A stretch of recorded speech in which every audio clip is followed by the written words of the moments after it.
ఇంటికి పోయినాక హాస్పిటల్ అయినంత యాక్టివ్ ఉన్నది బ్రో. ఇంటికి పోయే వరకు సెటప్ అంతా చేసినాం, దానికి డాక్టర్లు ఏమేమి కావాలని అంటే ఒక హాస్పిటల్ ఉన్నట్టు ఇంట్లో చేసినా నేను. మా డాడీ నేను కలిసి ఇంట్లో అన్ని ఎక్విప్మెంట్ వేసినాం. నార్మలే మంచిగా ఉన్నది. ఇక హెల్త్ బాగాలేదు అని చెప్పేసి మా బాబాయ్లు మా పిన్నిలు అందరం హాల్లో కూర్చున్నాం, మాట్లాడుకుంటున్నాం. వాళ్ళ కోడళ్ళు ఇక అందరు అటు కూర్చున్నారు, మా నాన్నమ్మ నేను ఇట్లా బెడ్ మీద కూర్చున్నాం. ఇక దానికి తినిపిస్తున్నా నేను. ఇక నాకు పుట్టినప్పటి నుంచి అదే తినిపించింది, దానికి లాస్ట్ నేను తినిపించిన. ఇక అదే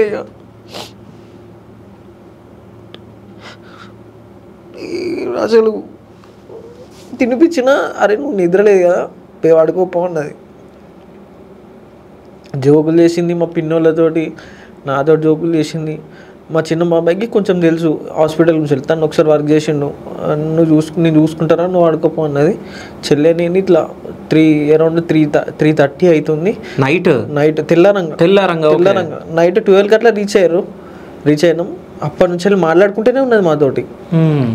ఇంటికి వచ్చినాక దానికి అదే కూర్చున్నది, నార్మల్గా కూర్చున్నది, మాట్లాడుకుంటున్నది. మా పిన్నిలతో జోకులు వేసింది, నార్మల్గా వాళ్ళతో ఎట్లా ఉంటుందో అట్లా వాళ్ళకి సెటైర్లు వేసింది. నాతోటి మంచిగా మాట్లాడింది. నేనే ఫ్రూట్స్ తినిపించిన.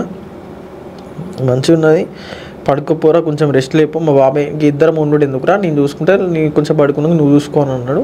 నేను ఇంట్లోకి పోయినా, బెడ్రూమ్లో కొంచెంసేపు ఇట్లా ఒరిగి ఇట్లా అన్న అటు ఇట్లా మిసులుతూనే ఉన్నా.